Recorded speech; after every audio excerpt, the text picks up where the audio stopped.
budaya positif. Jadi sebelum kita melanjutkan ke budaya positif, yang perlu diambil dari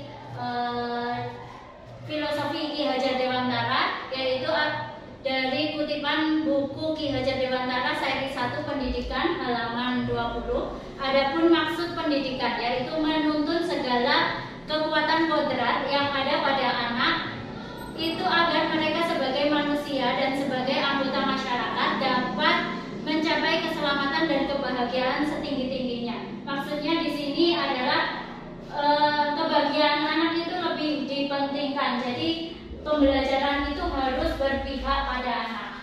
Jadi fokusnya ke anak. Ya. Nah, karakter seperti apa yang bisa menyiapkan murid menjadi manusia dan anggota masyarakat mencapai keselamatan dan kebahagiaan seperti tujuan pendidikan itu sendiri. Jadi nanti karakter-karakter seperti apa yang kita sebagai pendidik itu menerapkan pada siswa kita agar nantinya mereka siap untuk hidup di tengah-tengah masyarakat. Nah, di sini kita berfokus di profil 6 profil pelajar Pancasila. Jadi penerapan karakter-karakternya itu nanti sesuai dengan profil pelajar Pancasila. Yang pertama yaitu beriman, bertakwa kepada Tuhan Yang Maha Esa dan berakhlak mulia.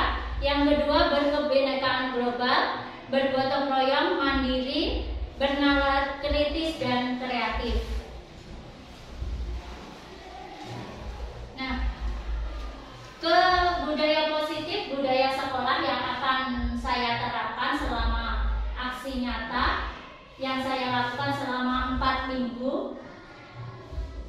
Budaya sekolah itu sendiri menurut Fulan tahun 2007 yaitu keyakinan-keyakinan dan nilai-nilai yang terlihat dari bagaimana sekolah menjalankan aktivitas sehari-hari. Dan menurut Dale dan Peterson tahun 1999, budaya sekolah sebagai berbagai tradisi dan kebiasaan keseharian yang dibangun dalam jangka waktu yang lama oleh guru, murid, orang tua, dan staf administrasi yang bekerja sama dalam menghadapi berbagai krisis dan pencapaian. Nah, dari budaya positif, pengertian budaya positif dari dua ahli tadi dapat kita tarik kesimpulan bahwa budaya positif di sekolah ialah nilai-nilai keyakinan dan kebiasaan-kebiasaan di sekolah yang berpihak pada murid agar murid dapat berkembang menjadi pribadi yang kritis dan penuh hormat dan bertanggung jawab.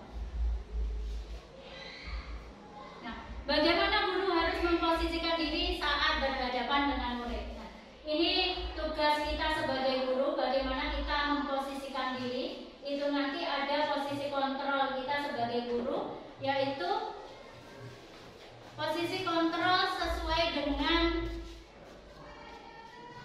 Bosen tahun 2004. Yang pertama adalah kita sebagai guru menempatkan diri sebagai penghukum. Nah, ini biasanya itu pembelajaran yang dulu-dulu ya Bapak Ibu. Jadi pembelajaran dulu itu lebih cenderung kita sebagai pendidik itu sebagai penghukum. Nah, tindakan yang dilakukan biasanya memarahi anak, mengkritik, kemudian menyakiti, melakukan tindakan kekerasan. Itu dulu. Kemudian perkataan yang sering diucapkan itu kalau kamu melakukan kesalahan ini, ibu akan menghukum kamu. Nah, seperti itu. Jadi dulu itu kalau kita menerapkan diri sebagai penghukum, maka kata-kata yang kita keluarkan pun lebih cenderung mengancam anak. Ya, itu. Kemudian akibat yang ditimbulkan yaitu murid tidak peduli dengan guru. Bahkan tugasnya juga tidak dipedulikan. Kemudian pola perilaku yang nantinya timbul di dalam diri murid itu perilaku yang melanggar berulang sebagai bentuk perlawanan. Jadi mereka terlalu sering diancam, jadi mereka akhirnya menjadi anak yang bagaimana cara mereka untuk melawan itu. Kemudian motivasi yang berkembang adalah motivasi ekstrinsik. Jadi tidak ada istilahnya murid itu merasa bersalah dari dalam diri mereka sendiri.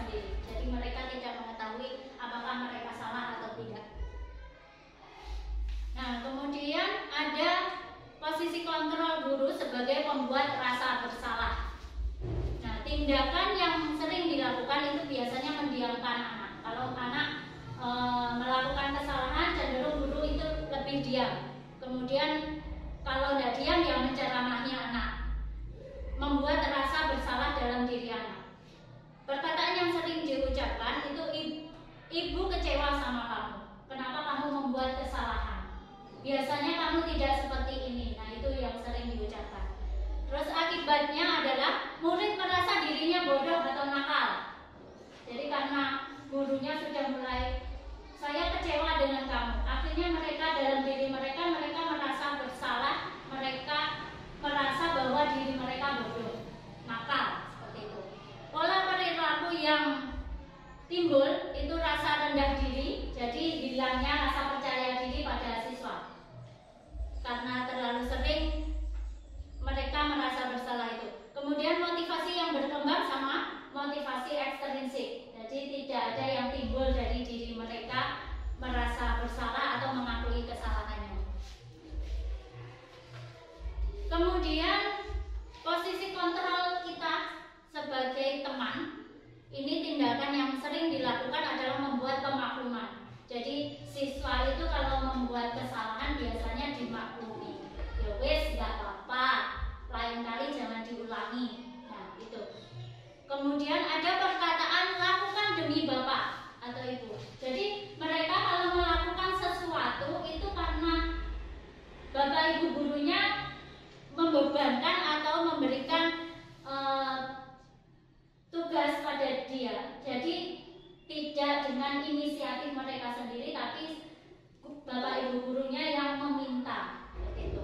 Kemudian akibat yang ditimbulkan itu merasa guru adalah teman yang dapat memaklumi kesalahannya. Jadi dalam diri siswa itu nanti akan timbul seperti ini. Misalkan kalau mereka sudah membuat kesalahan, alah ya wes gak apa-apa, nanti guru juga memaafkan, ya seperti itu. Pola perilaku yang timbul itu nanti menjadi lemah dan tergantung cenderung menunggu. Jadi kalau tidak ada amanat dari gurunya, mereka tidak akan bertindak apapun. Nah, itu.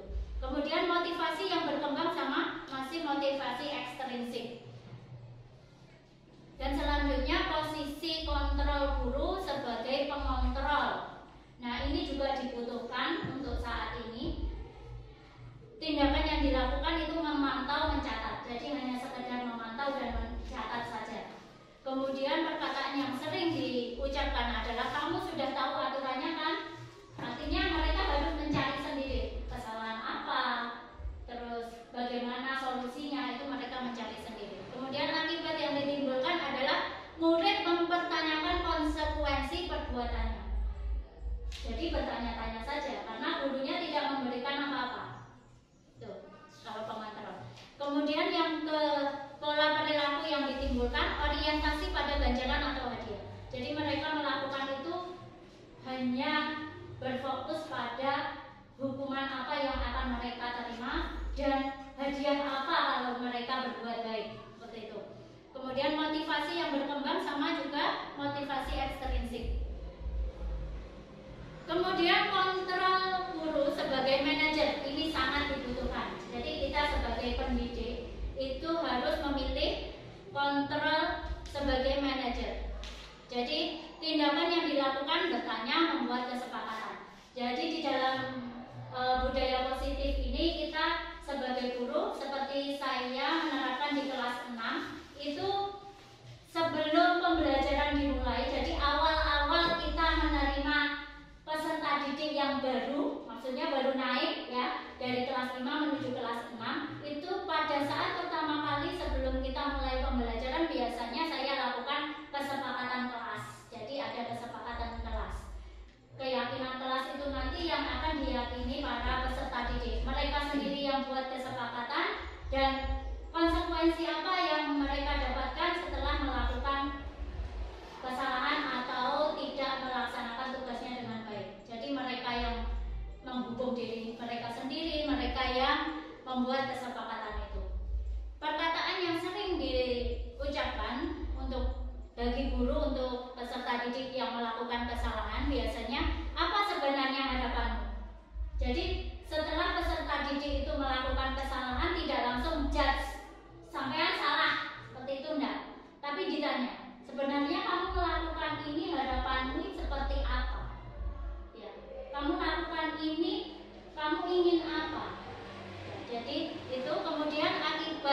ditimbulkan, apa yang bisa saya lakukan untuk memperbaikinya.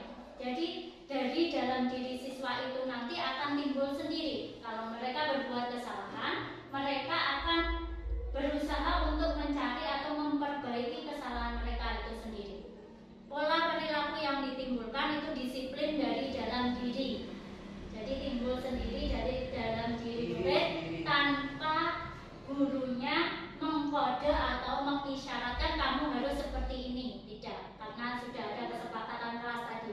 Mereka sudah mempunyai keyakinan kelas, jadi mereka bisa bertindak sesuai dengan dari dalam diri mereka sendiri. Motivasi yang berkembang, motivasi intrinsik, artinya mereka punya inisiatif. Jadi kalau melakukan kesalahan, bagaimana solusinya dan bagaimana saya memperbaikinya. Tuh. Itu posisi kontrol yang paling penting bagi kita sebagai pendidik, itu di posisi kontrol manajer. Jadi kalau kontrol manajer ini yang saat ini kita butuhkan untuk mencapai karakter siswa yang sesuai dengan profil pelajar Pancasila. Nah ini posisi kontrol manajer. Jadi bertanya dan membuat kesepakatan kelas. Ya, pertama kali kita membuat kesepakatan kelas. Kemudian pendidik sebagai pamong. Kita itu sebagai pamong, artinya among, menuntut, ngemong siswa. Ya, ngemong. Artinya kita bukan mendidik dalam artian kita harus minterkan siswa, bukan, tapi lebih ke ngomong. Ya, kebahagiaan anak itu lebih diutamakan. Jadi student center. Kemudian berperan sebagai pengontrol untuk mengingatkan murid. Jadi ada kalanya kita berperan sebagai pengontrol. Juga ada kalanya kita berperan sebagai teman. Tergantung kesalahan-kesalahan apa yang mereka lakukan. Nah, kemudian apa itu disiplin? Disiplin itu merujuk pada praktek mengajar dan melatih seseorang untuk mematuhi peraturan atau perilaku dalam jangka pendek dan jangka panjang. Tujuan akhir dari disiplin adalah agar murid memahami perilaku mereka sendiri, mengambil inisiatif, menjadi bertanggung jawab. Sementara hukuman yang dimaksud adalah untuk mengendalikan perilaku murid. Disiplin juga dimaksudkan untuk mengembangkan perilaku para murid tersebut serta mengajarkan murid tentang kontrol dan kepercayaan diri.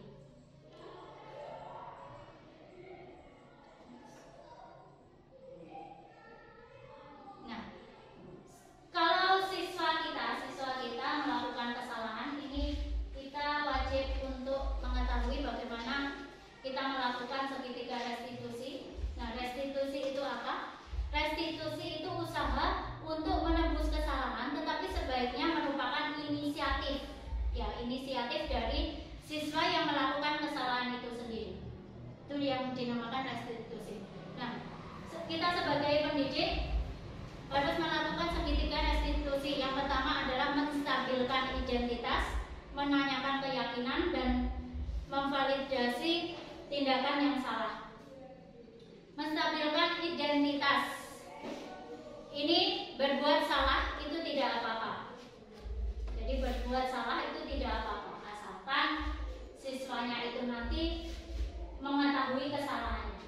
Ya, dari dalam diri mereka mengetahui kesalahannya dan berusaha untuk memperbaikinya.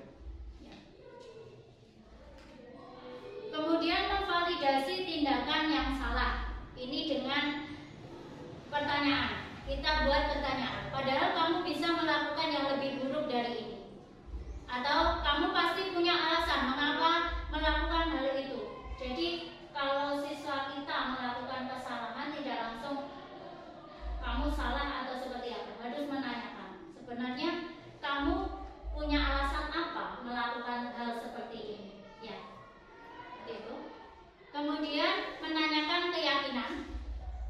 Ini juga berupa pertanyaan yang sering dipakai. Itu apa yang kita percaya sebagai kelas atau keluarga. Jadi merujuk lagi ke kesepakatan kelas itu tadi. Jadi dikembalikan ke kesepakatan kelas. Apa nilai-nilai umum yang telah kita sepakati. Jadi kita mempertanyakan kembali kepada si pembuat masalah itu tadi.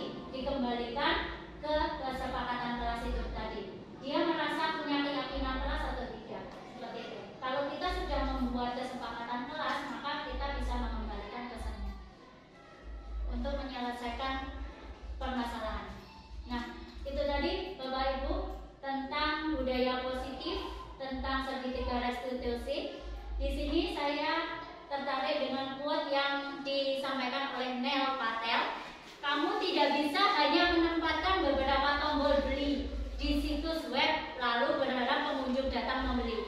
Oleh karena itu, Anda perlu melakukan banyak hal agar pengunjung datang membeli produk Anda. Jadi kita sebagai pendidik tidak hanya diam menunggu perintah dari pemerintah, aturan apa yang datang, tapi kita harus bagaimana kita memfasilitasi siswa-siswi kita agar nantinya bisa mencapai tujuan pendidikan, terutama tujuan pendidikan sesuai dengan Ki Hajar Dewantara